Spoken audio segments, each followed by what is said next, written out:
First Take on this Wednesday. Max Kellerman here. It's good to have you here in studio, Well, not just by both Molly. of you. It's nice to have your company, as always. Stephen A. in NYC. How we feeling? Good morning, y'all. How you doing? How's everything? We're all good. Everything's good. About to get a lot worse for you when you lose these debates, but right now it's good. No, but then life is lovely because I don't recall ever losing a debate since July 25th. It really hasn't happened. Memory. Really hasn't happened. Let's roll. You know what it's all about. It's all about Boogie Cousins. He was the story last night. Let's get into it. After being automatically ejected in the final minute of the Kings' win over the Trailblazers when he picked up a second technical foul after he appeared to spit or throw his mouth guard at the Portland bench. However, officials rescinded the tech after determining that he did not throw his mouthpiece, and he re-entered the game, finishing with a season-high 55 points. Here's reaction after the game. It's ridiculous. It's obvious what's being done out here. It's on a nightly basis.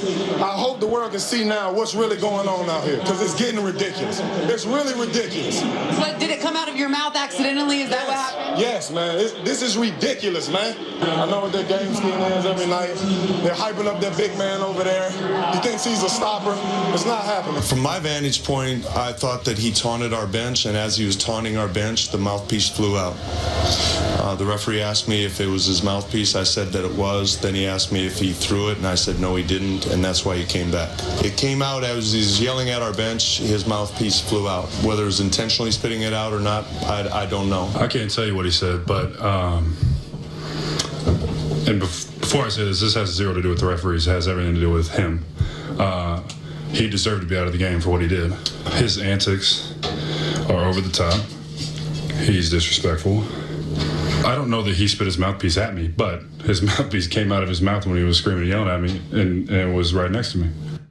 All right, Boogie certainly delivering on the court, but obviously he remains to be a headline off the court as well. Stephen A., should the NBA be concerned about DeMarcus at this point? Yes, they should. They should be concerned about him, and I don't say that with any pleasure. I genuinely like DeMarcus Cousins. I think he's the best big man in the game. He's averaging 29 and 10 over the last 3 or 4 years. This dude has averaged 22, 24, 26.9. He's averaging 29.3 points per game this year. He is the best big man in basketball. DeMarcus Cousins is a star big man. This dude can be a superstar, but he's got to get his head on straight. This is a guy that's incredibly temperamental, and he's got to find a way to reel himself in and get himself under control. He might be right in terms of that particular situation where he was talking and a mouthpiece came out of his mouth as opposed to him spitting out his mouthpiece. Even his opponent acknowledged that he was talking to him, and while he was talking smack and what have you, the mouthpiece came out of his mouth. He didn't say that DeMarcus Cousins spit it out of his mouth. The flip side to it is that there are a lot of instances where DeMarcus Cousins has found himself in trouble. Most recently, you're sitting there and you're literally threatening a reporter because he mentioned your brother in an article for all intent and purposes was relatively fact-based. Now, I'm one of those individuals, Max Kellerman, as a beat writer for more than a decade, as a journalist covering the NBA for more than 20 years, I'm very particular about mentioning people's family members and what have you. Those are things that you certainly don't do from an editorial and opinionated perspective unless it really, really warrants it. But if it has something to do with an incident in question and you're simply reporting the facts, then there's no reason for a player to get up in arms about it, and there's never an excuse for a player to go at a reporter the way that DeMarcus Cousins went at this particular reporter the way that he did, which is why he was fined $50,000, which is why he felt the need to apologize via a statement because the Kings probably compelled him to do so. But I'll take y'all back to an incident from years ago. And Max, this is just, this is me reporting here. Let me tell you what happened. Years ago, I think it was like 3 or 4 years ago, I'm not sure exactly, DeMarcus Cousins was getting the better of Tim Duncan in a game against San Antonio. Sean Elliott is calling the game for the Spurs. DeMarcus Cousins starts screaming, Tim Duncan cannot guard me. He cannot mess with me. This is what he's saying about Tim Duncan now. Tim Duncan simply looked and glared in the direction of Greg Popovich. Greg Popovich glared back and proceeded to call Tim Duncan's number for a play 13 consecutive times. Popovich is the man. That's right? And Tim Duncan Max, scored on like 11 of those possessions. Like just owned them. This is when in younger part of DeMarcus Cousins' career. So Sean Elliott sits up there and says, you don't tug on Superman's cape. After the game, DeMarcus Cousins is waiting near midcourt for him. Wants Sean Elliott to come over. And he said, man, I heard that you said X, Y, and Z about me. Sean said, yeah, I just said you can't tug on Superman's cape. And then he proceeded to threaten Sean Elliott. This is what has happened. So the NBA knows this. The Kings know this. The Spurs knew it. Everybody knows it. DeMarcus Cousins is a great young player. I think he's underpaid. I think he deserves more money. I think he's the best big man in the game. But there is no question. And by the way, the Washington Wizards should be doing everything they can to get him because he would love to be in Washington with his former Kentucky teammate, John Wall. They actually want to play together. DeMarcus Cousins would love to be in D.C. He's hoping Ernie Grunfeld could pull that off. But in the end, Max, what it comes down to is this. None of this means anything if he doesn't reel himself in and get himself under control. He's not a bad guy. He talks a little bit at times. He's a bit temperamental. That feistiness makes him great. But in the end, it's also getting him in trouble, and he has to be careful. And somebody needs to say that. That's why I'm telling it, because I'm looking out for the brother. I hope that he does well. He's got to get himself reeled in.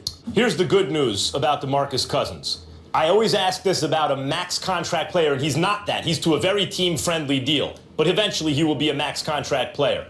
When you use that percentage of your salary cap on a star player, you have to ask yourself the question, can he be the best player on a championship team? In DeMarcus Cousins' case, I believe the answer is yes. He is that good. There are lots of star max player contract type guys who I say, nope, not good enough. Really, really good, but not good enough. Boogie Cousins is that good. He is, you said, the best big man in the game. If you consider Anthony Davis something other than a big man, and yes, Boogie can get the better of him head-to-head, but overall, I think Anthony Davis, when he's on the court, is better than DeMarcus Cousins. But barring that, other than that, yes, he is the best big man in the game. He's just an outstanding player. Here's the bad news. He can't be the alpha on the team because he has a screw loose. He's a live wire. And in a way that has a detrimental effect on the team too often. He needs to be with another star player who is veteran, more veteran than he is, older and more experienced than he is, and still totally excellent. You know, Rondo seemed to have him in check a little bit, but Rondo at that stage in his career simply wasn't good enough anymore. Boogie Cousins has to be paired with an alpha who can rein him in, a guy he respects who's not going to tolerate that kind of behavior from Boogie. If that happens, a team can win a championship with that guy. He's that good, but I don't see another way. Maybe the right kind of coach can check his behavior and channel it in a more constructive way. But I think it has to be a player. I think it has to be someone out there on the floor with him. Well, it's a couple of things I want to address here. First of all, in terms of being that dude, it's not because of his behavior. The biggest reason he can't be that dude is because of the way the game has changed. You got to remember, years ago it was man-to-man. There were no zone principles implemented. But since the zone principles have been implemented, the big man can't be the dominant force that it once was. And that's what you have. Is that, you know, you got stretch fours that obviously can make some noise. Boogie can do it. Boogie's special, just like Karl Anthony Towns is special because they can step away from the basket and make noise. So I'm not saying they won't get their numbers, Max. I'm saying they can't be the alpha dog for your team because the way the game is presently constructed, with it being guard-oriented and perimeter-oriented, as a result, even though Boogie Cousins is big time, he can't be the dominant presence. Your franchise player itself can't be the big man because of the new rules that were implemented by the NBA in order to facilitate the influx of more European players. I hear that because point, they want Stephen to globalize the brand. I hear that point. I think there are some players, for example, if Shaq were in his prime now, the rules don't favor him. They favor a different style of play. If Shaq was in his prime, he would still be immediately one of the 2 or 3 dominant forces, you know, along with LeBron in the NBA. Boogie Cousins, in my view, is so good that in spite of the rules changes, he could still be the best player on a championship team if he could get the other stuff in check. Yeah, what I mean by it is that he could be the best player on any team, but it's not going to win you a championship if that's you need your other guy. stuff too. Because right. of the way you need other stuff. That's all I mean by that. Now let's get to the other parts that you were talking about. Because when we look at his personality, him being a bit temperamental, I don't believe a great coach is going to do it. George Karl was a great coach. You know what Boogie Cousins did? When George Karl walked up to him, Boogie Cousins got up and walked away. Why? Because this brother, he's streetwise. He's got that temperament. And he's got a real aversion to you being two-faced and phony in any way. If you can't be real with him and straight up in every way, he has no regard for you, no respect for you. And not only that, he's averse to authority in some degree. Where he comes in and can get checked and humbled in a positive way is when he's on the court with somebody he's playing with who's at an elite level, right, but also somebody he trusts, which is why I mentioned Washington, because John Wall is big time. John Wall is a genuine good guy. He can ball, and more importantly, he can get in Boogie's face, and Boogie's not going to want to beat him up. You see what I'm saying? Yeah, and that's the problem. That's why I brought up. He has love for him. That matters. That's why I brought up being on the court with an alpha that he respects may be the answer here, because otherwise, Boogie is just a bully. You know, you don't want to be that guy. You don't want, and he's done it with teammates. He's done it with coaches. He's done it with management. He's done it with a reporter now, with the press. And when he apologizes for it, it doesn't seem to me to be genuine. It seems to me that he's jumping through the hoops he needs to jump through because there was universal criticism of him trying to silence or intimidate a member of the media. So I don't think it's good for him. I don't think in the long run he'd like to be a bully. I hope he wouldn't. And I don't think it's constructive in terms of ultimately what he accomplishes in his career. We'll leave it there. We are staying with the association for our Twitter poll today. LeBron passes Moses Malone for 8th all-time on the NBA scoring list, which got us thinking, is LeBron a top 5 player all-time? Go on Twitter and vote. You don't want to miss that a little later in the show. And Boogie, not the only one who's gotten into it with the media. Let's get into Richard Sherman. Sherm has become increasingly annoyed during his news conference on Tuesday. One media member concentrated on Sherman's questioning of coach's play calling last Thursday. Jim Moore of 710 ESPN Seattle asked Sherman if he thought he had a better handle on calling plays than offensive coordinator Darrell Bevell. Take a listen. What I don't quite understand is Darrell Bevell's calling plays that he thinks are going to work, and yet you feel like you maybe have a better handle of what should be called. No, I just we had a prior experience, so we talked about it. But let me guess, you have a better play call. Let me guess, you have better experience. Then you should probably kind of, stop. What you didn't hear is that as Sherman was walking back to the locker room, he said this to Moore. You don't want to go there. You do not. I'll ruin your career.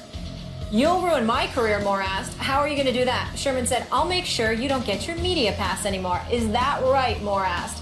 Yes, Sherman said, walking away. Yes, it is. So later, Sherman took to Twitter to apologize. I appreciate the role the media plays, and they have a tough job. I'd let it get personal today. I regret that. Next one should be fun. Stephen A., was Sherman out of line? Yes, he was. Yes, he was. And in the interest of full disclosure, Richard Sherman and I spoke last night directly about it. He said that he kind of lost his way. He should not have done that. He apologized for it. But he wanted to emphasize that it wasn't him, trying to be disrespectful towards the media. It was him going at one particular reporter who he has experiences with, who he believes is more interested in sound bites than good journalism. I'm not here to critique in any way the professionalism of the journalists covering the Seattle Seahawks. I don't engage in that unless it's something that's flagrant and obvious. I was not there. I do not know. I'm just echoing Richard Sherman's sentiments in that regard. He felt like the guy was looking for a soundbite and was trying to antagonize him, as opposed to somebody that was interested in good journalism and asking good questions that would probe a good response, as opposed to, some soundbite or headline that can antagonize and exacerbate an already shaky situation. Having said all of that, It still doesn't excuse Richard Sherman. He recognizes that he was wrong, and he just said, hey, it's something that I can't allow to happen. I'm bigger than that. I'm better than that. It's not something that I should have done. I would like to also add that in the same breath that we say all of that, one of the reasons that we paired this in the same block as DeMarcus Cousins is because somebody would look to compare that to the DeMarcus Cousins situation. Both of them are smart. The difference is that DeMarcus Cousins appears to be more volatile. Richard Sherman appears to be more cerebral and is willing to dissect you intellectually and battle you in that regard. Whereas DeMarcus Cousins comes across as if he caught you outside the arena, he would do something to you. That's why the DeMarcus Cousins situation has to be treated with an elevated level of concern in terms of monitoring his behavior and making sure that he's cool and he's operating on an up and up. In the case of Richard Sherman, this brother is as bright as they come. He's as smart as a whip. They're trying to win the Super Bowl championship. You know, he had a moment where he lost his way, and that's what he wanted to make sure he conveyed to me and to the public.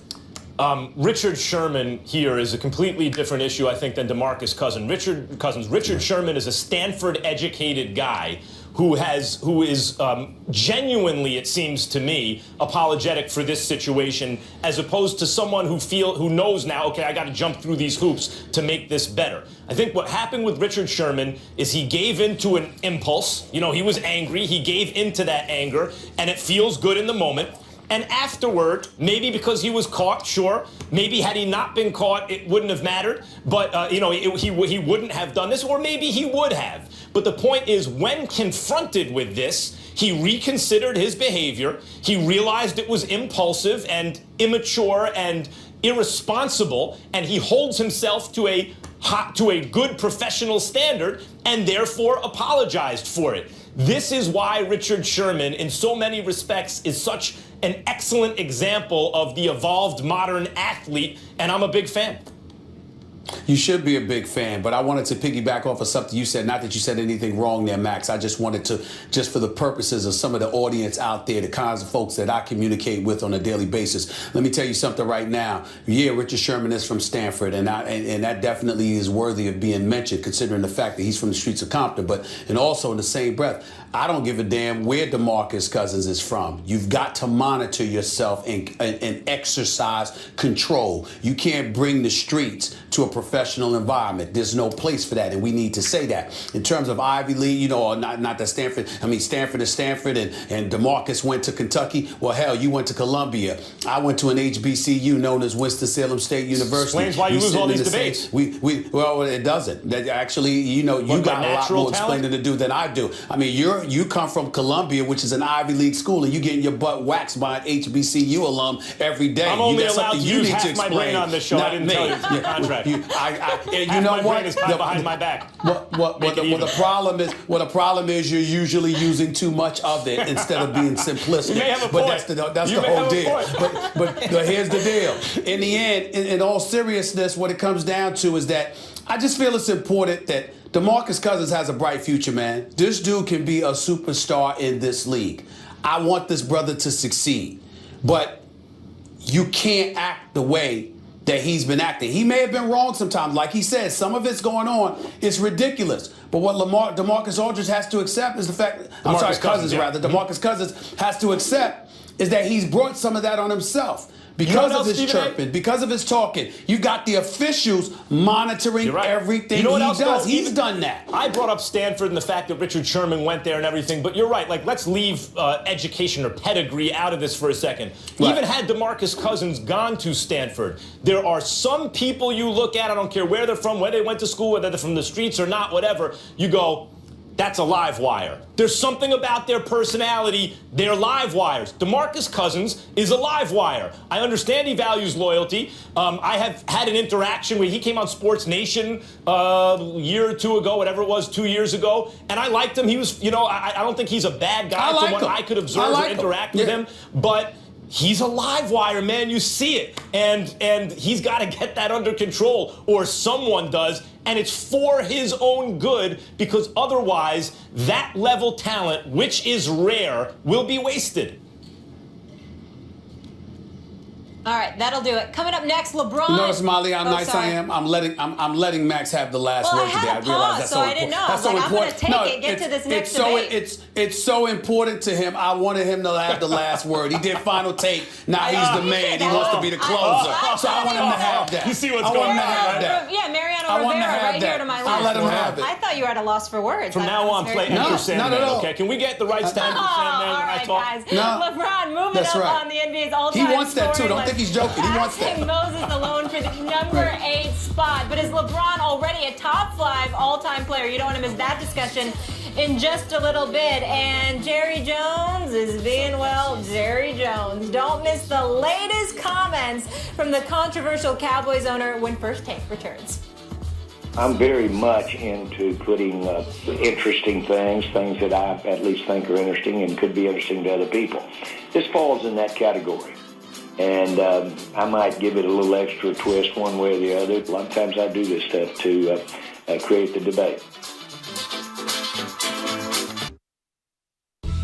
First Take is brought to you by Liberty Mutual Insurance. Liberty stands with you. And Extra Gum. Give extra, get extra. See, this is the problem. Oh, I want to hear that. In what damn world there an accident waiting to happen? Lord have mercy, you can't be real about anything. We're waiting for him to come out of his shell. The countdown continues, and we're just about 2 weeks away from First Take's big move to ESPN, folks. Wale will perform live, plus other big guests, including Ice Cube and Jim Kelly. So make sure you join us as we go from 2 to 1 on January 3rd. You earn everything, every single day, over and over again. You have to prove it. That's the way that the NFL, that's the way that football works. A great example of this is Dak Prescott and what he's done. He's earned the right to be our quarterback. That wasn't done for the cameras. That's the way he feels. The competitor in Tony, he'll shoot nickels with you for a line. Anytime you're ready, he'll do anything to compete. He loves to compete. And that's what made it so special for him to step up and really for the team, but for everybody involved. He took the coaches off the hook. For whatever hook I'm on, he took me off. He took everybody off the hook when he said, this is Dak's job. He's earned it. Oh, Jerry, Jeff Saturday in the house. How we doing? Fantastic. How you doing? Good. Good to see you. You're going to be very excited about our next subject. I know you're fired about this, but you just stay tuned for that. But first, we need to talk about Jerry with my man Stephen A. here. Stephen A., is Jerry right? It depends on how you look at it. To me, it's embarrassing that he would say Tony Romo took him off the hook. You're the owner. You're the man that cuts the check. Not to mention the GM, the wannabe coach, the wannabe the president and everything else in between. You're that dude. What the hell you mean he took you off the hook? Or took Jason Garrett off the hook, or took Stephen Jones off the hook, for that matter. You mean that Dak Prescott going out there, balling out, en route to an 11-game winning streak with a QBR that was top 2 in the NFL, clearly in line for Rookie of the Year and mentioned in league MVP conversations? You mean that Tony Romo going up there acting like he was writing a retirement speech, for crying out loud, holding back tears? And by the way, I don't understand why it was a damn speech. Why did you have to read something? Look, I'm on the sidelines. I was hurt. He came in here the way he's balling. There's really nothing to talk about. I'd love to play, but look, this is what he's doing. That would be that. But all the drama that comes with it, his epitaph that he was writing made no damn sense for me. It was very, very melodramatic. And in the case of Jerry Jones getting back to him, I think it's utterly embarrassing that he would go on the air and say what he just said in terms of being let off the hook. Why the hell would you need to be let off the hook? Dak Prescott is flat out balling. You're winning games. You're a Super Bowl favorite for the first time in 2 decades. What do you mean being left off the hook? Maybe he's right. I don't know. But I think it was absolutely ridiculous for him to come out of his mouth and acknowledge such a thing, because it should not have required being let off the hook. You're in the production business. Dak Prescott is producing. That should have been that. What hook? I agree. What hook? What hook is he on? What were they, like 8-1 at the time? Well, that's quite a hook to be on. Look, Jerry Jones has a quality about him that produces loyalty in others. You know, it elicits, that's how they respond, because he's obviously a loyal guy and feels the loyalty to Tony Romo. And so there are lots of good things you can say about Jerry Jones as an owner and the way he relates to his players. However, Jerry Jones also may have a narcissistic personality disorder. It always has to be all about him in every way. And in that sense, when the Cowboys succeed, they've succeeded either at times in spite of him or because he's relinquished some control to Stephen Jones, who's made a lot of good decisions on personnel, right? Like they didn't draft Johnny Manziel. They went after the offensive lineman and all that. And I think Romo, if it's true as Stephen A., you say that he sees Romo as like his adopted son, then the reason he feels like on the hook is because he sees Romo as like an extension of himself. You know, it has to be about him. And so by Romo having the press conference, which I imagine Jerry Jones or someone probably picked up the phone and said, Tony, we need you to do this. And Tony, I'm sure, would reciprocate that loyalty because of how loyal Jerry Jones has been. He feels off the hook. He feels like his own ego is let off the hook when there was no hook in the first place. You were winning.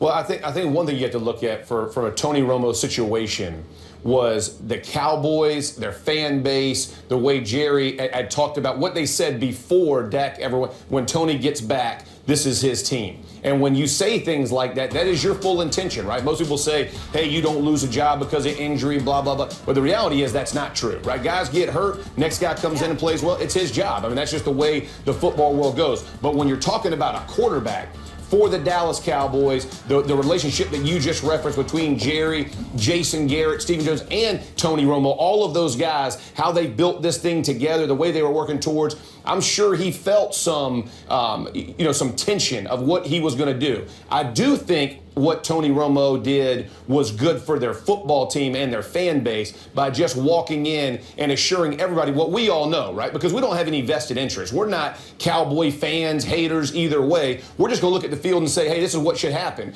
But for people who live and die about Cowboys and, they're wearing the 9 jersey, the whole deal, when Romo goes up and says, listen, Dak Prescott has earned the right to do this, there is no question because he knows it. But wait a minute, fans know it. Everybody knows it. Wait a minute, Jeff. And it's not going to be a distraction. Yep. That's the main issue. Jeff, it's I not have a question. should Romo be playing. It's can everybody else, every time Dak struggles a little bit, can everybody get off the Romo train, understand you have to let this quarterback continue to grow and develop because he is a rookie. He's not playing like Jeff, a rookie, but he is a question. rookie. Yeah, what's up? I have a question, Jeff Saturday. Yes, sir.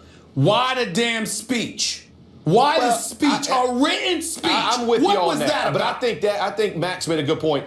I'm sure Jerry or Steve, someone called and said, hey, listen, we would appreciate, you doing this. And I'm sure this was not Romo's idea. Hey, I'm going to come up and say, but what he did was heartfelt. I don't want to discredit this because I respect the way he said it. It's hard. I don't care what anybody says. Listen, you've been in this thing for a long time. You put everything you're in. You still believe you're a baller. To go up there and say, hey, this guy's better than me, that's a hard thing to say. And it's reality, but it is still hard. Take nothing away from that. But I don't think this was schemed from Tony Romo. I think he did the right thing. Stephen's question, though, I think that the point is it only became that level issue, right? And I always go back to Kurt Warner, who won his job because of injury, became probably the best player in football, at least the most celebrated MVP Super Bowl winner, and then lost his job to injury to a good but not great quarterback, Mark Bulger. Kurt Warner was probably still better than Mark Bulger, but they were 8-0, so he never got his job back, right? And that didn't become the issue that this became because the owner. Exactly. Well, but it's not just Dallas. It's because, to Stephen's point, the owner kept pumping up Romo. You feel like if you took Jerry Jones out of it, it wouldn't have been the same kind of controversy. I agree with that, but to your point earlier, Jerry can't help himself. I mean, he, from the narcissistic point of view, he wants to be in the news. He wants to keep the Cowboys in the news, right? I mean, he understands business. This guy knows what he's doing. He wants to keep it on the forefront of everybody's mind. So if he can cause issue without being a distraction for his team, it's a win-win. And Romo's doing what he's asked, and I feel like he wrote it out so he could articulate himself the way he wanted to in case he got emotional, which he did a little bit. Unbelievable. Y'all are all unbelievable. I mean, why don't y'all just put on the cowboy pom-poms? You got apologies every anywhere. they're the Oh, champions. this is what they Let me were tell you thinking. something. And that's what they were thinking is everything's fine. All his explanation. That's why I'm putting up Come on. Come on. Speaking Little of the segment. O-line, you're the I mean, best, damn. Jeff. Can we get into Jeff it? sounded And like he the wanted to NFCs. write Tony Romo's apology for him. I mean, damn. Jeff just gave me a nice segue. Can we continue here, please? We have an NFC showdown tomorrow night in the city of brotherly love when the 10-4 New York Football Giants hope to clinch a playoff berth with a win against the 5-9 Eagles, but it won't be easy. Eagles offensive tackle Lane Johnson will return from a PED suspension. Max, we know how you feel about offensive lines and what they do for the football team. Jeff Saturday, we know how you feel, no bias. Is Lane's return a big deal for the Giants? Yeah, I mean, the Giants are on upset alert right now. The Eagles always play them tough anyway. Like, I hate that matchup. I'd so much rather play Washington or Dallas than Philadelphia as a Giants fan. They just always play us tough. But us, I'm a Giants fan. Okay, fine. I make no apologies. In this case, though, with Lane Johnson, we have those numbers. Where are the numbers? Did we show those yet? Did we show the full screen? Bring them. Let's show them now. Okay, here we go. Yeah, there's look at this with Lane Johnson. Look at the difference. Points per game over a touchdown better. Look at the turnovers. The time of possession. Why is that? Because they ain't playing from behind with Lane Johnson. Why is that? Because he blocks and helps the running game. What does that do? Now you got play action. You got a passing game. Carson Wentz is much better. It sets everything up. And without Lane Johnson, yes, one offensive lineman, their best one, there was a tipping point. And they went from a team just good enough to be really good to a team without quite enough in the run game in particular to set up the pass and therefore not enough offense, and that negatively affected their defense, and they've been a different team. I hate the fact that he's coming back, and now they're playing the Giants, and the Giants are on short rest. I hate this game. I love you. I'm just going to say. I'm putting pom-poms on for Max. You're feeling like the quarterback right now. I really am. He has made like Lane Tony. Johnson the argument for league MVP right now. He just articulated league MVP for Lane Johnson. And listen, as much as I do love an offensive lineman getting some major pub, and he does deserve, he's a good player, the reality is, the reason Wentz and all those numbers changed dramatically dealt with defenses knowing who he was now. When you start fresh, people don't know what you're going to have. They didn't know Peterson. He hadn't called plays. They didn't know Wentz yet. No one kind of knew or got a feel yet. So as teams began to catch on, now, not having an offensive lineman that is productive, your run game going down, all those things do hurt you, but people just caught up to it. And let's be honest, the receivers for Philadelphia aren't scaring anybody. And then on top of that, they drop balls, haven't played well, their confidence is shaken. All of those things come in. And as good as your defense is, if you can't sustain drives and score points, I hope you're right. I hope you're right. Let me say this, too, about Lane Johnson. It doesn't matter what position. Coming in after missing 10 games, it is difficult to get back up to game speed that fast. And the Giants' D-line is playing good. And so as you're watching this, make sure you understand, he's going to pick the game up really quickly. All of a sudden, guys start hitting that Jet 9 technique flying by. You got to get out of that stance really quick. Let that be right. Let that be right. Stephen A. I don't have anything to add. What else is there to say? MVP, Lane Johnson. So you think the Giants are going to win?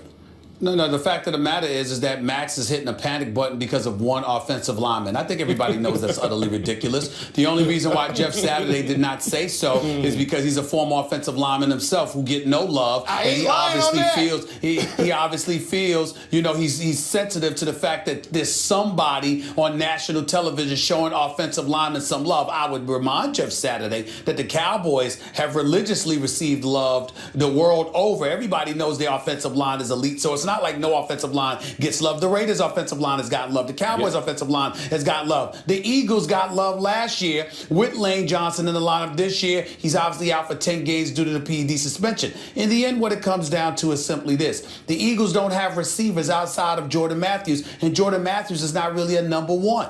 That's your problem. You combine that with a rookie quarterback, even though Ryan Matthews is averaging 4.5 yards a carry, and Darren Sproles is doing the same, they're not primary backs that you want to hand the ball to and say, take me to the promised land. And plus that, you got a rookie coach that at least Vegas, when you talk to the handicappers out there, because I interview them once a week on my radio show, Sirius XM Mad Dog Sports Radio, the Stephen A. Smith Show. When you're sitting up there and you're talking to them, wait, what time is that on, Stephen A? 1 to 3 p.m. every weekday. Okay, but there are changes coming, which will be announced at the beginning of the new year. That's the bottom line. I like that. That's the bottom line. Hold on. That's the bottom line.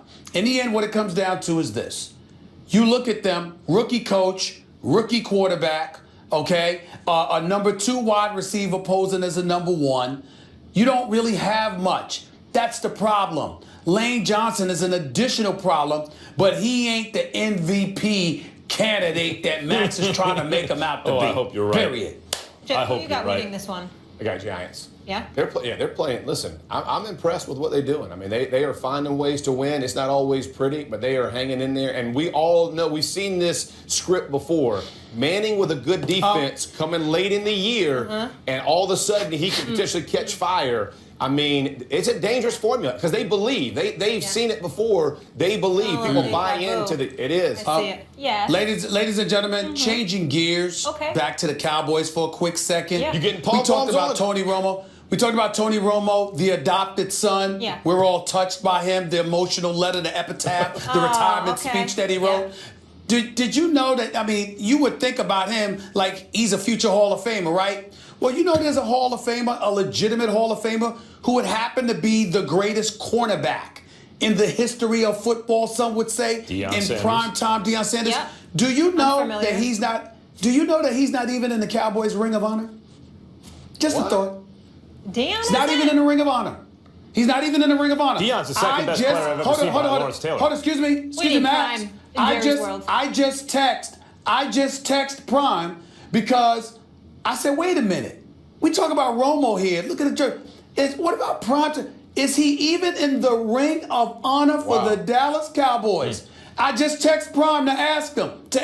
He said, no, sir. That's all he said, no, sir. They got another Super Bowl. Primetime Deion Sanders is not in the Cowboys. Primetime Deion Sanders is not in the Cowboys Ring of Honor, but we talk about Tony Romo like he rocked a star back. Man, go to commercial. I'm just done.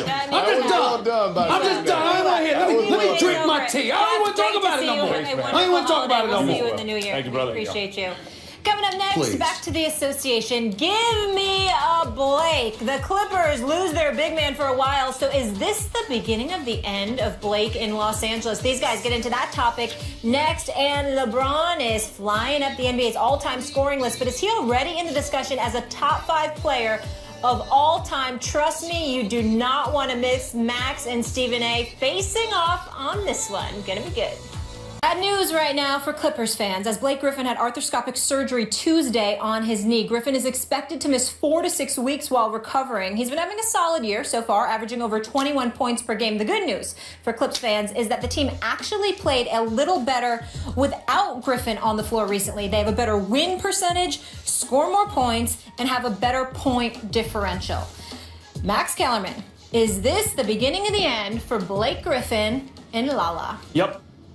He's been injured a lot recently. The team can function without him. He's not been posting up as much as he should have against the Warriors, for example, because I think he's trying to preserve himself physically.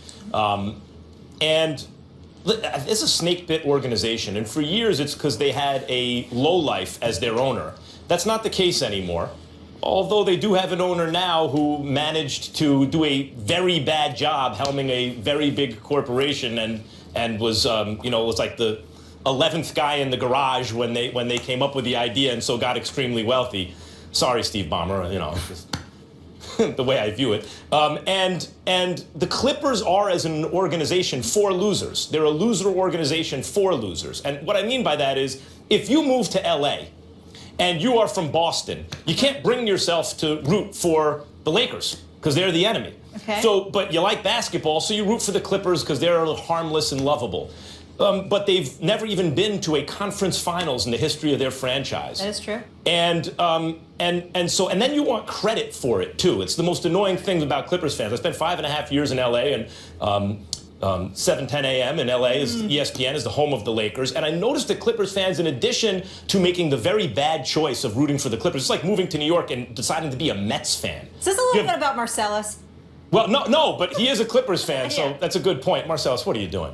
He's just contrary. He always has to go against the grain. The point is, if you move to New York and you're a Mets fan, you become a Mets fan, you adopt that as your team, you're asking for it. Don't ask me to feel sorry for you. You have the greatest franchise in the history of American team sports, the Yankees. You opt to root for the Mets, you're asking to associate yourself with the loser franchise. What does that say about you? So all these Hollywood types and the people who move to LA and they root for the Clippers because they're the lovable underdogs. Well, what you really mean by that is they've been a losing franchise. They are for losers, and you choose to associate yourself with that. This is what happens. Like, this is their greatest window of opportunity. The Lakers, Stephen A., have stunk so bad in the last bunch of years, like 3, 4, 5 years now. They've been terrible. This was the Clippers' opportunity. They had a great talent in Blake. They landed Chris Paul because the league, maybe illegally, undid the Chris Paul trade to the Lakers and then sent him to the Clippers, basically. I mean, more or less, that's what happened. And they had DeAndre Jordan, and they brought in Doc Rivers, who's a great coach. And the most they can muster is second-round exits and collapses. And now this. Blake, the injuries are catching up. He's going to be a free agent. They got to move on. This isn't good enough. You're not going to win a championship like this. They were too stubborn. They tried to keep it together. Doc did too loyal for too long. And Clippers fans, you deserve it. This is the beginning of the end for Blake Griffin, but primarily because he probably won't want to stay. I mean, the reality is that you're going to be hard-pressed to find people who are better for the Clippers over the long haul than a Blake Griffin. I think Carmelo Anthony would be better in a Clippers uniform than Blake Griffin, but because Blake Griffin is 27 years of age, I think his youth works for him, so they would be reluctant to do such a deal. But my point in saying all the things that I'm saying about Blake Griffin, here's where we really need to get to when we're talking about him. He's a star, but he's no superstar. He used to be box office. He's not quite box office anymore. DeAndre Jordan is far more of a Skywalker than Blake Griffin. Blake Griffin barely uses his post game. He's too busy shooting jumpers most of the time. And even when he dunks, he's not the Skywalker that he used to be, primarily due to injuries more so than anything else. Obviously, he's still a star. He can play. He can put up numbers. But here's the ultimate indictment. In the big moments, when you got to remember, you can play 82 games a year, Max. You're pretty familiar with the teams that you go up against within your conference come playoff time. So there are no surprises as the season wanes. At some point in time in a game of basketball, what separates the great ones from the really good ones or the good ones is the great ones, you can sit up there and say to them, here's the basketball. Take me there. No matter what. It doesn't matter that the competition knows what you're going to do. It doesn't even matter what plays you're going to run. I mean, Kevin McHale was on Mike and Mike the other day, Max, and he was talking about how Larry Bird played in a game. He wanted to go for the win. A two-pointer would have tied the game, a three would have won it.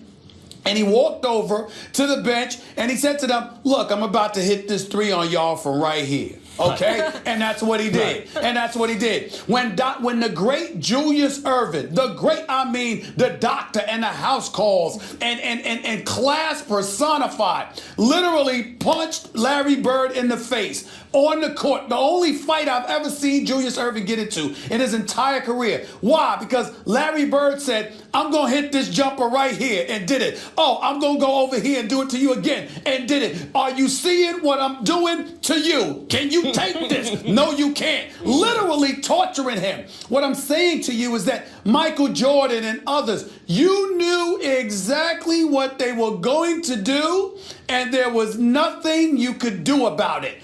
Period. Blake Griffin is not that kind of dude. Not to compare him to those guys, but I'm saying he's a guy that in big moments, you're still waiting for him to shine, despite him being the #1 overall pick in the draft 7 years ago. That's the reality. And so if you're the Clippers, with Chris Paul approaching free agency and possibly wanting out, stay tuned with that, Max. You heard what I just said. Chris Paul possibly wanting out of LA. Stay tuned. Looking at that, looking at Blake Griffin, you've got to wonder what they're going to do and where they're going to go what does from that here. tell you, Because Stephen A? if Blake Griffin can't take you there, Blake Griffin's got to be able to take you there. Why bother? What does that tell you? That means they should move him now and get what they can.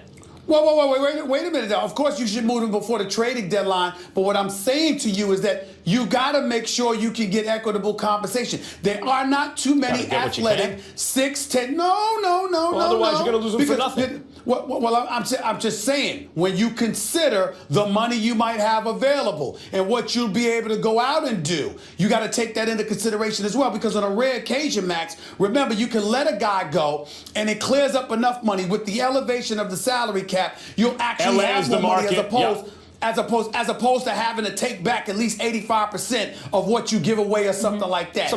That's too much minutia to get into. Draft picks and expiring contracts. I'd take it if I were the Clips, but they're not a good organization. So we heard you dropping a lot of L's earlier. They're a better organization than you're giving them credit for. Listen, this is not the days of Donald Sterling. That's true, but raise your kids Lakers fans. Let them be happy, people. Okay. Come on, what are you doing? We gotta leave it there. Moved to LA. I was a Knicks fan. I became a Lakers fan. That's the franchise. What's the matter with everyone? All right. These guys are fired up about this next topic, too. We asked you on Twitter, is LeBron a top 5 player of all time? Your results coming up next. I'm very curious to see what people have to say.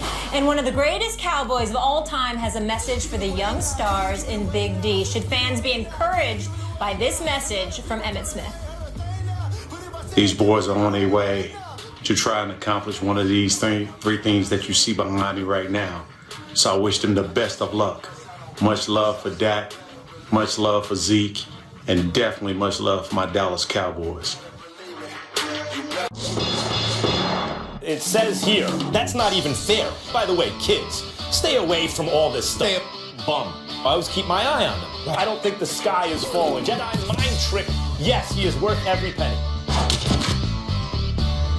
The countdown continues, and we're just about 2 weeks away from First Take's big move to ESPN. Wale will perform live, plus other big guests, including Ice Cube and Jim Kelly. So make sure you join us as we go from 2 to 1 on January 3rd.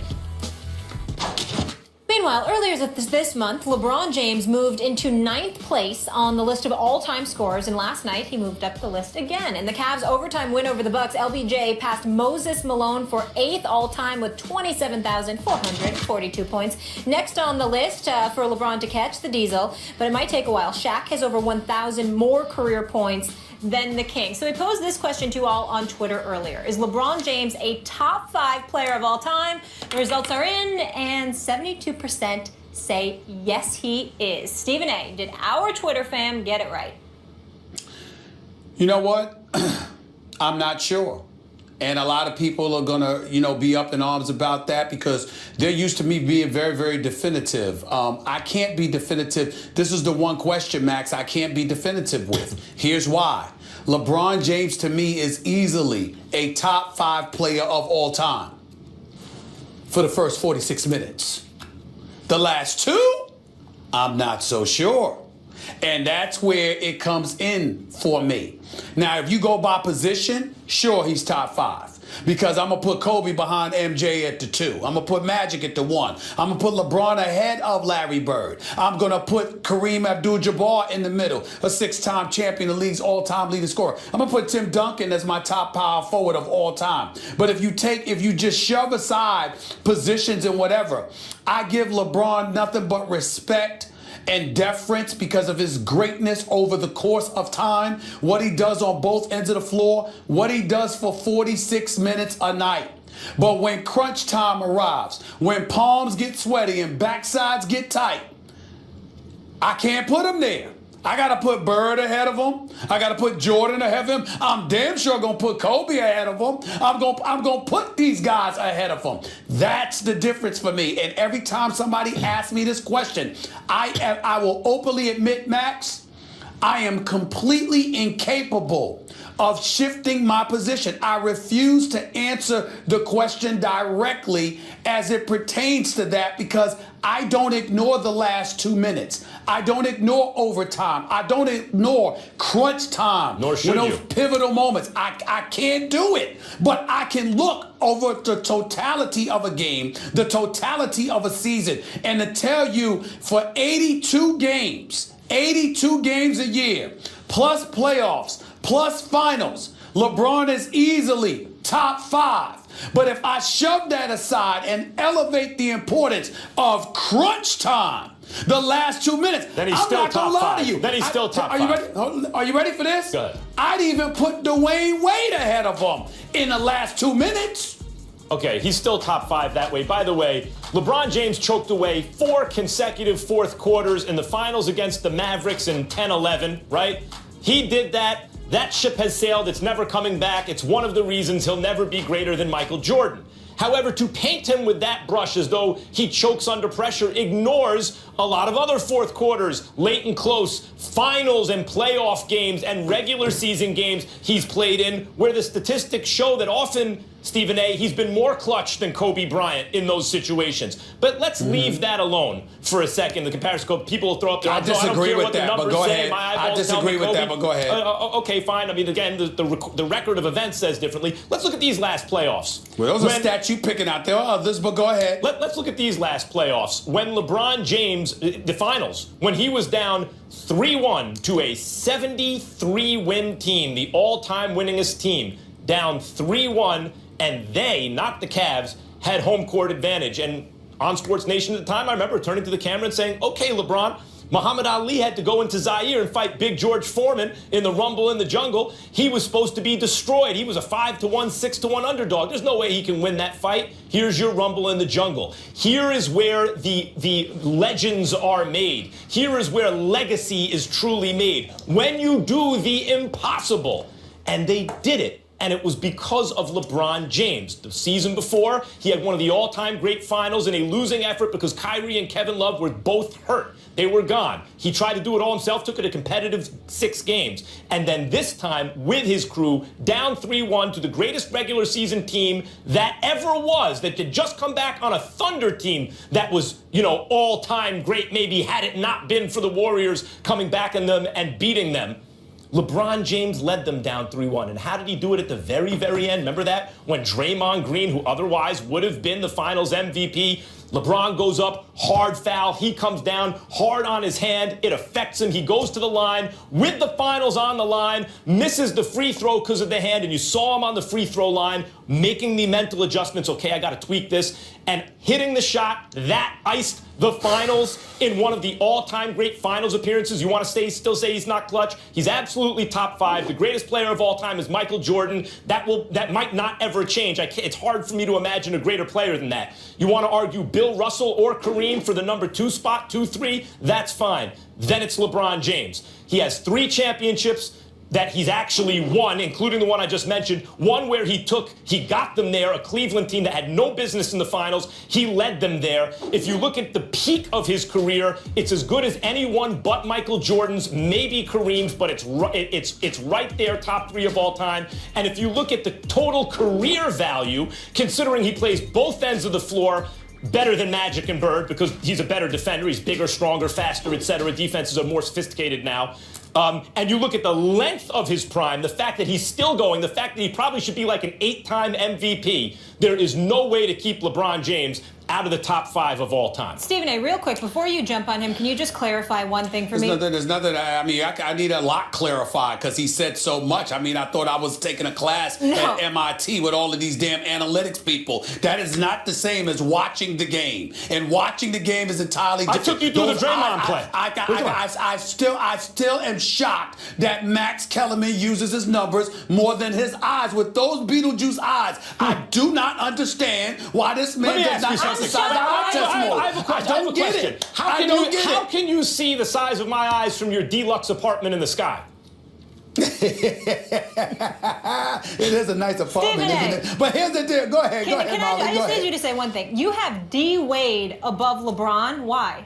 No, I did not say that. Okay, that's what I wanted you to did not say that. I clarified it the first time. I said the last 2 minutes. I said crunch time, last 2 minutes. If I had to give the ball to one person or the other, I'm going to give it to D. Wade in crunch time. And I make no apologies for that. A 3-time champion, one of the most clutch players in history, D. Wade. In the last 2 minutes? Are you kidding me? The reputation speaks for itself. Here's the problem. Wait a minute. Hold on. No. I'll let you talk. I got to get in here because you threw out all those numbers. You threw out all those numbers. Let me tell you something right now. First of all, let's remember the fact that the Western Conference, for the vast majority of LeBron James' career, okay, has been the tougher conference with far more stiffer competition. He's been very, very comfortable in the Eastern Conference. Agreed. Let's not ignore that. The level of competition that you go up against. Hell, I'd look good too if half my games were against Detroit and Atlanta and Orlando back in the day and all of these other people. And the only stiff competition I had was the occasional contest against the Pacers or the Knicks or the Boston Celtics or somebody. I mean, give me a break. So let's not ignore that. You keep running into the Showtime Lakers. It's not easy for you. I get it. Wait a minute. It's not just the Showtime Lakers. It was the Spurs. It was other teams within the Western Conference as well. We also got a guy in Kobe Bryant that's been all defensive team more so than LeBron that has 5 rings, not 3. And then also you have acrimony and beyond because of different coaches, not to mention the fact that this is a guy that had to ultimately do it without Shaq, even though that was of his doing. We've got that to take into consideration. All I'm saying is you're absolutely right. Nothing to discuss if you're talking about the first 46 minutes. But don't tell me that one performance in the finals ultimately makes LeBron clutch to the point where LeBron has had a lot of clutch performances. Yes, he does. Yes. He has also had a lot of failures. He's also had a lot of failures. I want to get to that. Wait a minute. I want to get to that. Come on now. I want to get to that. Come on.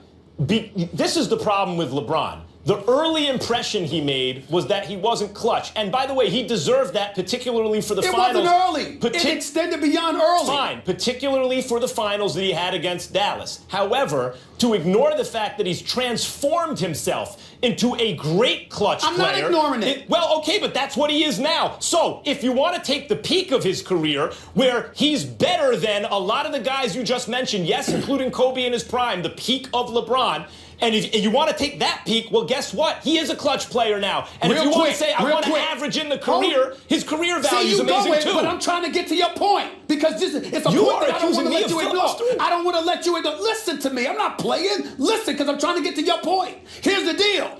You want to take into account what he did in what he's doing now. Yes. And basically, by and large, ignore those prime years. I, on the other hand, am taking into account what guys did in their primes and somewhat ignoring attrition and father time, diminishing what they did. Which is more valuable in terms of judgment? Am I judging you by what you do when it counts, when you're young, when you're vibrant, when you're in your prime, or when you're old and father time got the best of you? Which way are you doing it? I got a better way of doing it. You're drafting a team and you're drafting players, and the point is this: win as many championships as you can with this player. LeBron is being drafted in the top 5. You are drafting Michael Jordan, Bill Russell, Kareem Abdul-Jabbar, and then LeBron James. He is top 5 I'm not offended by that. I'm not offended by that. I do understand because what you're doing is taking into account the totality of his game and how he'll impact other guys.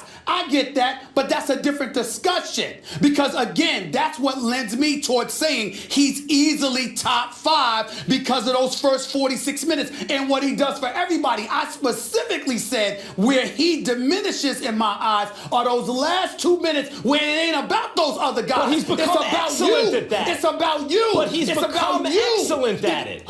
Wait a minute. Listen, I saw Kyrie close. I appreciate the block from LeBron James. You act like LeBron wasn't closing in these finals? No. Listen, LeBron showed up. LeBron was a superstar. He was the MVP. We get all of that. But I specifically said he got the MVP because of his overall performance. The last 2 minutes. Okay, let me ask you this. I'm giving it to Kobe. I'm giving it to MJ. I'm giving it to Bird. Am I giving it to LeBron? Here's the problem. Am I giving it to him? If you reduce this argument to a last couple of plays hero ball argument, then you will prefer the type of player who wants to play that kind of game. That's not true. Like Kobe Bryant. That doesn't mean. Wait, let me finish. That doesn't mean that Kobe elevates your chance to win in that situation over LeBron. It means he elevates the odds that he will be the one who scores the winning basket. Doesn't necessarily mean his team is more likely to win than LeBron's, and that's because of LeBron's presence. Allow me to be arrogant enough to say, let me break down this basketball fact to you. In the end, all those things you say are obvious components to the game of basketball and judging the overall value of a player. But what separates the truly, truly special ones, all of these dudes are going into the Hall of Fame. But what separates the dudes in that different room from the regular dudes is not just titles. It's dudes that were given the ball when it counted, and they said, look, everything else has fallen apart. I need you to take me to the promised land in these Who's better, last LeBron couple or Bird? of minutes. Who you taking, Can LeBron you or do Bird? it? Who you taking, in LeBron? the last 2 minutes? No, who you in taking, the last 2 period? minutes? Who you taking, period? No, I told you that. I don't do that. I don't do that. We're I'm choosing taking up LeBron. teams. I got I'm LeBron. You got Bird? I'm taking LeBron Bird's for bad, the first 46 minutes. I want Bird for the last 2. You can't do it like that. You got to choose one or the other. Excuse me, I'm the one with the basketball credentials on the show, not y'all. Therefore, you get to make a team and then sub out LeBron for Bird? I can do that. I can do that. Don't answer the question. You're not making the rules. You got to choose one. Now that is a debate. I can do that. I feel like I'm in the barbershop. That's what I'm talking about, folks. Unfortunately, we have to move on, though. Get into a little Cowboys here. Dak and Zeke has fans of America's team thinking Super Bowl, and now one of the best Cowboys ever is giving words of encouragement to Big D's young stars. We'll share that with you and react after the break. And Joe Mixon explains his version of the events that led to him assaulting a woman in 2014. The guys will react to the latest. Stay tuned right here on First Take. I'm so proud of the Dallas Cowboys right now. These boys are on their way to try and accomplish one of these three things that you see behind me right now. So I wish them the best of luck.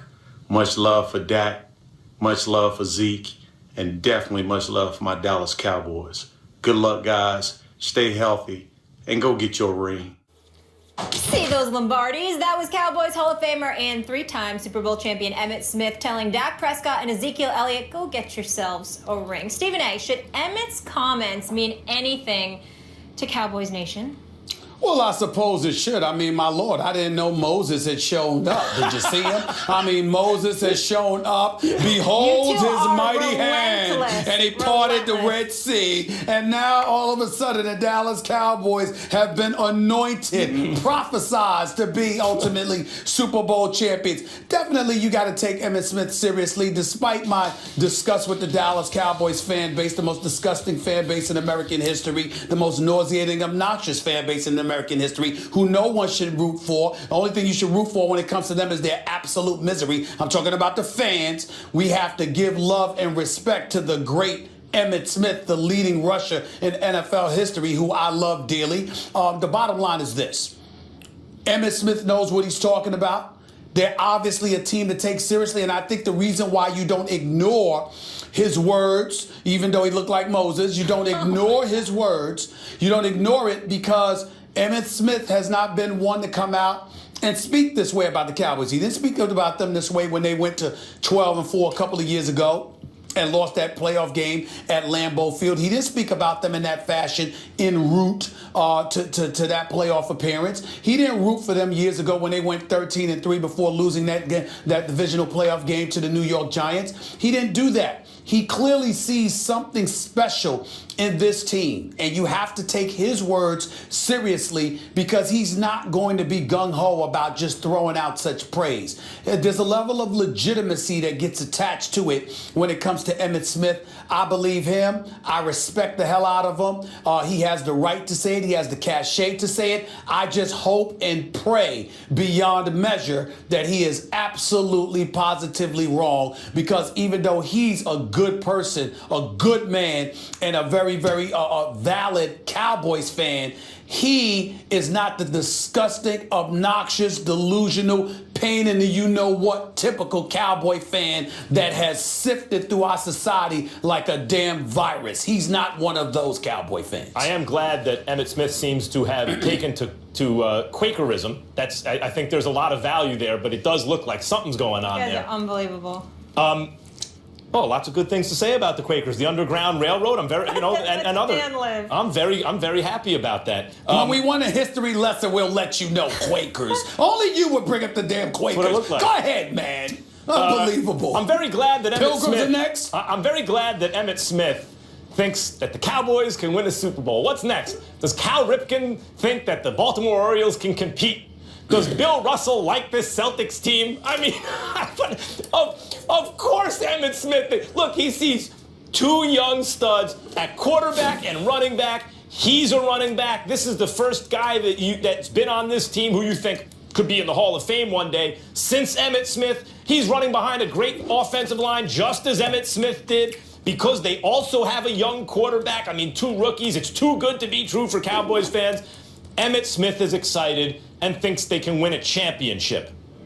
What am I supposed to take from this exactly, Stephen A?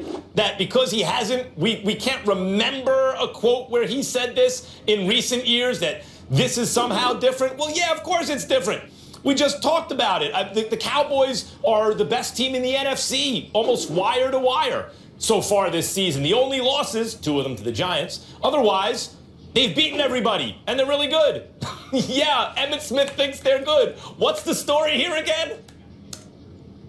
Well, the story here again is that there's a level of credibility that comes attached to it, and more importantly than that, he's not one to say that. If he was the typical guy always ballyhooing about the Cowboys, and there had been times where they gave you indications that they could make a run and you heard his voice, that would be different. What stands out to me in this particular situation is that he seems to be emboldened by what he is seeing, and he's somebody that hasn't been, gung-ho about doing so. Remember, Max, that his initial departure from the Cowboys wasn't ceremonious. He wasn't treated with the deference and respect that he deserves, and I'm glad you brought this up because this is very, very important. I remember years ago, the Dallas Cowboys had won a championship. They won their first Super Bowl with Jimmy Johnson.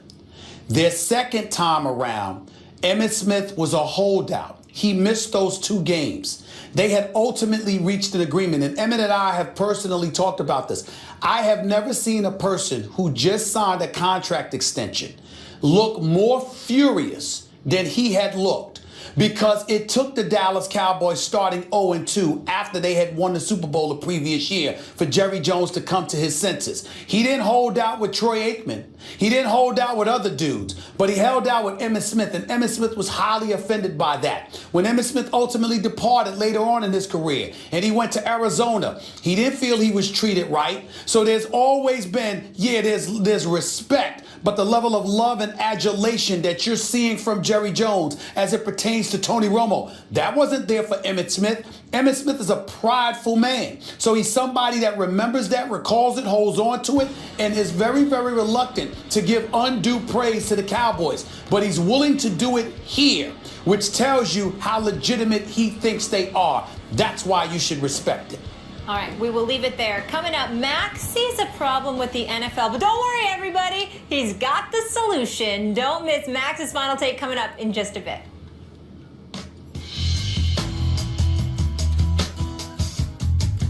Countdown continues. We're just about 2 weeks away from First Take's big move to ESPN. Wale will perform live. Looking forward to that. Plus other big guests, Ice Cube, Jim Kelly will be in the house. So make sure you join us as we go from 2 to 1. That is on January 3rd. Meanwhile, earlier this week, we finally saw video of Oklahoma running back Joe Mixon punching a woman in 2014. We warn you, this video is disturbing. Now we have video of Mixon after the incident, telling police that it felt like a dude hit me when Amelia Molitor slapped him and that he punched her as a reaction. Here's Mixon explaining his version of the events leading up to the assault. We had no problem with her. She was just being disrespectful, coming smoking in my face and getting acting crazy. So after that, the gay dude, he called me something. He was like, so then I was like, what? I was like, you got me messed up. And then I called him. And after that, the girl, she dropped her purse. That's when she came in my face, pushed me, and then my glasses came off, and then I had jumped at her to watch out. And I was like, watch out. And then she came in my face. I put my head down, and she swung on me. And after that, I was so shocked because she hit me so hard. It felt like a dude hit me. And after that, my face hit, but boom. And my reaction was just right there. So to be clear, Mixon told police that he heard a racial slur from Molitor's male friend, but not from Molitor herself. And Mixon admitted that he responded with an anti-gay slur at the male friend. Stephen A., does this latest video change anything for you and your stance? Yes, it does. It changes it because I think it makes him look worse, not better. So let me get this straight. A man, you bring up the issue of a racial slur, which has absolutely nothing to do with you hitting the woman. But the racial slur came from a dude, but you hit the girl. Mm-hmm. What sense does that make? I mean, you sound like a flaming idiot. I mean, it doesn't make any damn sense whatsoever. It makes him look worse as far as I'm concerned. There's no excuse for it. And by the way, yes, she hit him first. Yes, she had no business hitting him. And that's a different subject to discuss because men don't need to go around and get hit either. But it doesn't negate the fact that you're 6 feet, 226 pounds. You're clearly the male in this equation. And by the way, if you have the wherewithal to strike her, why couldn't you have the wherewithal to grab her and prevent her from hitting you? Why couldn't you do that? Or to make sure that she doesn't get in your face? You could have grabbed her to refrain her from hitting you without hitting her. You chose not to do that. And then to sit down and to talk, you're basically trying to justify your idiocy and your belligerent behavior. And there's simply no excuse for it. As far as I'm concerned, it made him look worse. The video of him hitting the girl was bad enough. But now that we've heard his explanation, he didn't just look criminal, but he sounded like an idiot. And I think this is the kind of thing that's going to come back to haunt him when it comes to him getting drafted by somebody. I really do. Yeah, I look at this and see that he knows he's been caught red-handed. It's on video. So it sounds like, and I have no way of knowing whether or not he's telling the truth, but whether he is or he isn't, it sounds like someone who is looking for the things that would somehow come closest to justifying his behavior. Not that it does, because he knows he's busted. So one of them is the third rail of American life, that specific racial slur, because that's the strongest word in the English language, really, and the most reviled and the one closest to an actual physical attack. And so he says that he heard that word. You're right, the source wasn't her, but still he says that one of the sources of the conflict was apparently this other guy. So he says he hears that.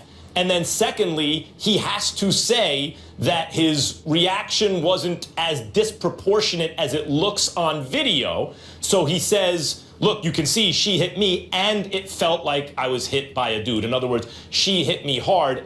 But when he says by a dude, what he's saying is, so just instinctively, I swung back as though that was the stimulus, as though the stimulus was something that it wasn't. So I wasn't, in my right mind when I did it. So whether or not he's telling the truth as to his perception of the events, it sounds bad because it sounds like someone who's had time to prepare to give the only possible explanation he can come up with that comes closest to justifying his behavior. Sounds like I know I'm busted and I'm trying my best to get as off the hook as possible.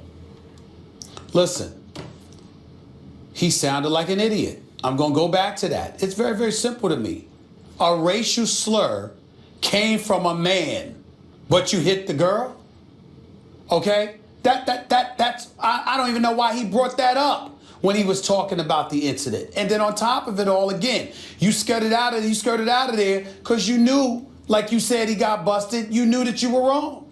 Not to mention the fact that, again, listen, I want to be very, very clear because I had my radio show yesterday, and Merrill Hodge and other NFL aficionados that I had spoken to all said at least half the league is not going to touch this guy. They're not going to want any part because the second you draft him, the first thing they're going to show is the video of him hitting the girl. And they're not going to want that and try to support that to their patrons and their constituency. They're not going to want any part of it, so they're not going to touch him.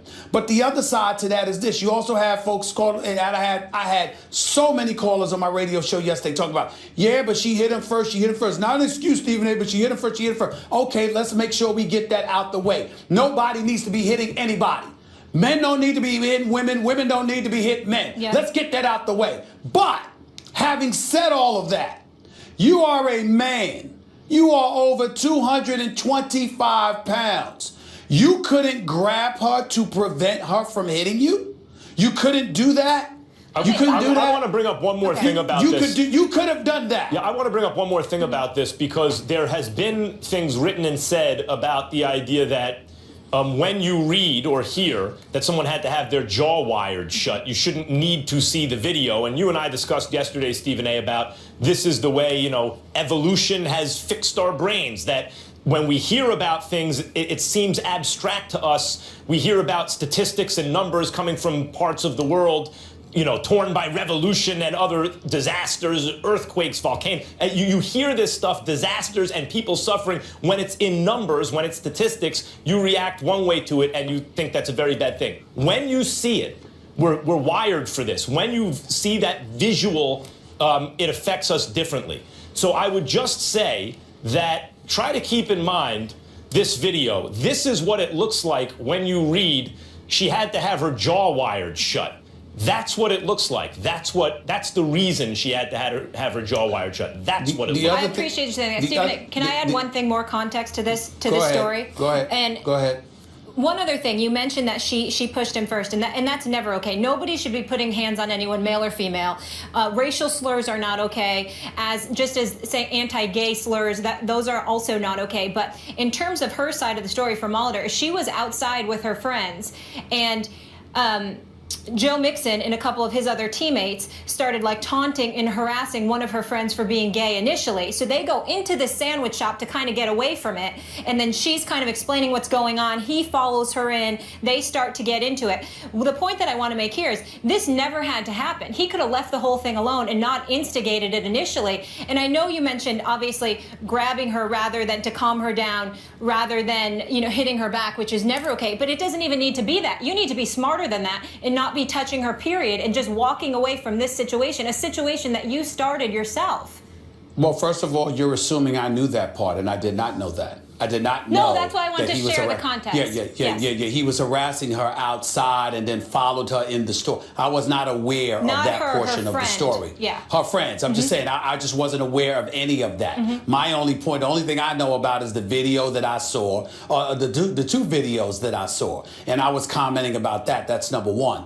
Number two, again, when I sit there and talk about somebody grabbing, I'm not encouraging anybody to be grabbing somebody and putting their hands on anybody. I'm simply making the point that if you are going to react, you could react by restraining someone from inflicting violence upon you rather than having the penchant to inflict violence upon somebody else. That should be your default position, not trying to inflict violence upon somebody else of a different gender who, by the way, she's a woman, you're a man. She clearly is outweighed by, I would assume, by about 50 pounds. You are a man, you have no business punching a woman in the face. You do not do that under any circumstance. That's what I'm trying to say. Well, he was suspended for a year, and we'll see if he pays more through the draft process again, because having the visual, we mentioned Tyreek Hill and his incident, they didn't have the video, and he seemed to be just fine now playing with the Kansas City Chiefs. So we'll see if this makes a difference. And by the way, Molly, yes. One other important point, I hope Joe Mixon, those boys, Max, that he was hanging with, where are they right now? He's the one in the news, all right, because of his belligerent and criminal act, to be quite honest with you. But then your boys that were with you. You see, I cover a league in which I see a lot of guys with their boys around who would step in and never allow something to elevate and escalate to that point. Where are they right now? While he's in the news, they're nowhere to be found. I hope this is a lesson for Joe Mixon. Be careful about the company you keep, because maybe if they weren't instigating stuff with you and instead they stepped in and tried to de-escalate the situation, we wouldn't be sitting here talking about him and how his future may end up being compromised. Yes, I hope a lot of people, there's a lot of lessons to be learned in this mess. When we come back here on First Take, we're going to switch back to football, folks. Why did Iowa players not shake hands with North Dakota after their game yesterday? We'll tell you when First Take rolls on. It is a huge game tonight. You just heard it. Kentucky has won 8 of their 9 matchups since John Calipari started coaching the Wildcats. But Rick Pitino's Cardinals have the more recent national championship, winning it all in 2013. Stephen A., how much has Calipari hurt Pitino's career over the years? Well, Let me say this. The record would not indicate that. Rick Pitino is a national champion, won a national champion in Louisville 4 years ago. He's been to like 3 Final Fours in the last 5 or 6 years or so. So from a production standpoint, no. But when you think about college basketball, Max, and the sizzle that used to come with it, now, no doubt the NBA's ridiculous, one and done rule, 19 years old, 1 year in college, and then you could go to pros. That sort of hurt the college game. There's no doubt about that. But when I think about Calipari and these All-Americans, one after another, Louisville's right up the road, and they all keep going to Kentucky. I mean, you got Malik Monk dropping 47 the other day. You got Isaiah Briscoe there. You had John Wall and DeMarcus Cousins and the crew. I mean, you just look at these crew, Karl Anthony Towns and the Harrison twins and everybody else. I mean, everywhere you turn, that all these guys go to Kentucky. Ain't nobody going to Louisville. Louisville's winning. Rick Pitino's a hell of a coach, but the All-Americans, the sizzle, clearly is at Kentucky and Duke more so than anybody else, and I just don't understand it. Stephen A., I really don't. I have a hot take for you. You ready? Get your oven mitts ready. John Calipari has helped Rick Pitino because Calipari, he prefers it that way. Calipari. He essentially invented modern college basketball. He was the one who saw the way it was going and went with it. So he's not considered like a blue blood coach like Izzo or Roy Williams or someone like that, but he is probably the key historical figure of this college basketball era. He's the guy who invented it basically and showed everyone else how to do it. So how does that help Pitino? Including Rick Pitino, because Pitino is a coach in this era. How does it help Pitino?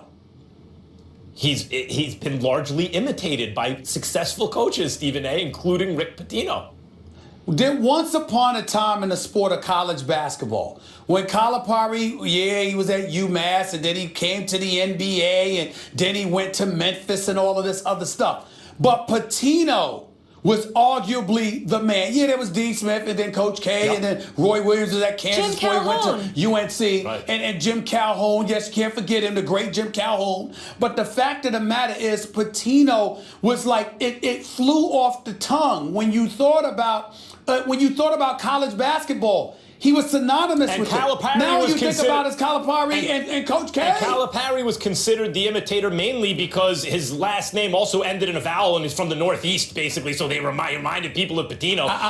But in fact, it's Calipari who's been the innovator and basically invented this modern era of one-and-done guys.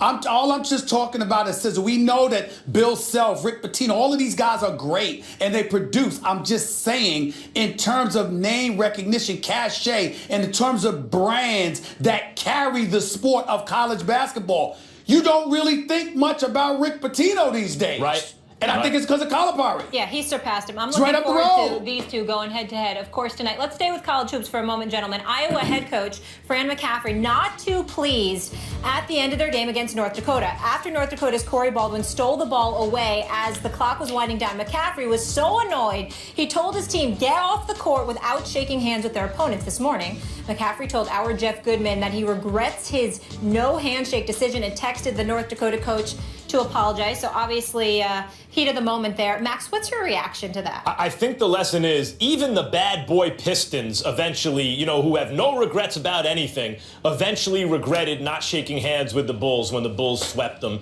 and really beat them up in that series. The moral of the story, boys and girls, is when the game is over, you shake hands.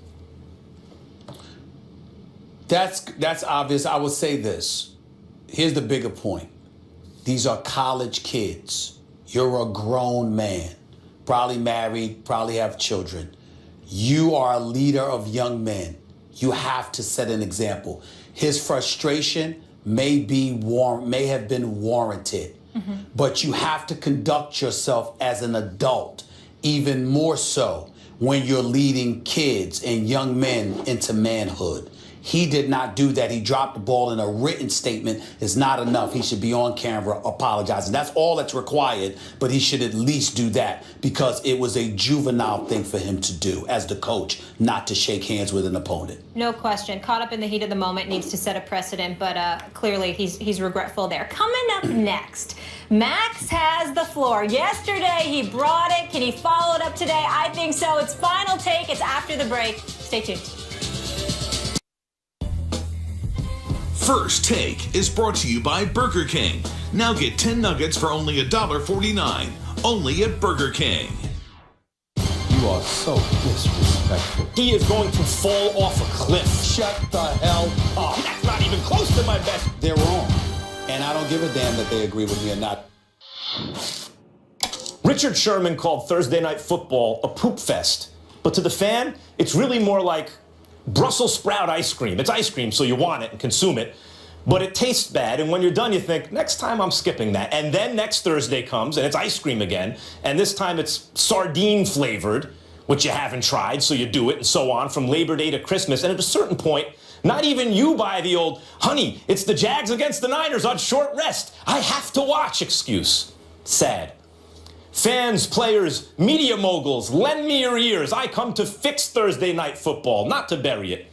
Here is my simple three-point plan. Warning, there is some two-digit arithmetic. 1, Thursday Night Football must work for the teams. No more poop fests. So only those coming off a bye week will play in a Thursday night game. Proper rest and recovery time for the players, enough prep time for the coaches, and travel's a breeze. Good with you, Richard Sherman? Okay. 2, we must avoid bad games on Thursday nights. The solution? Each 4-division team has its bye weeks at the same time. 1 week it's the NFC East. Everybody take the day. The next week the AFC North gets a break. Simple. And that sets up, wait for it, weekly Thursday night divisional doubleheaders. Thursday night is rivalry night. Imagine tomorrow, it's not just Giants-Eagles, but also Dallas-Washington, and everyone's coming off a bye. Next week, it's Chiefs-Raiders and Broncos-Chargers. Honey, this is legitimately important. You're with me, right? All right. 3, we got to make this work. We're too close to turn back now, so here's the math part. First, every division has 2 bye weeks. Every team has 2 weeks off during the regular season and plays 2 Thursday night games coming off those byes. That accounts for 16 weeks of Thursday night football divisional doubleheaders. So that's the first thing. Second, everybody plays the first week of the season and the last week of the season. The 16 bye weeks, 8 divisions times 2 bye weeks each, start week 2 and runs through the second to last weekend, okay? That means that Thursday's rivalry night begin week 3, runs for 16 straight weeks, and ends through the end of the regular season. Okay, so you're thinking now, Max, you need an 18-week season to make that work. The first 2 weeks have no Thursday game, and then 16 weeks of TNF means, yes, correct. So that everyone plays on kickoff weekend and nobody plays Thursdays on short rest, TNF starts the 3rd week. The regular season does expand from 17 weeks of meaningful football to 18 weeks. You can borrow the week from the end of the preseason or add a week in January. Who cares where you get it from? Still 16 games per team, but 18 weeks of action. So to review, divisions take bye weeks together. Bye weeks are followed by Thursday night divisional doubleheaders. Each division has 2 bye weeks and 2 Thursday nights. Season runs 18 weeks. Thursday solved for everyone. And I got a plan to fix Tuesdays and Wednesdays too. Got nothing to do with football. I'm not kidding. Happy holidays. Oh boy, bravo, Max Kellerman, Max for president. And for more on Max's Final Take, make sure to head over to our Twitter and Facebook pages. All the Final Takes live there. Check them out. And it's a new year and a new move for First Take. We are moving to ESPN on January 3rd from 2 to 1. Wale will join us for a special live appearance. Ice Cube will be in the house, Jim Kelly, and more. Have a great hump day, people. We'll see you all tomorrow. More First Take.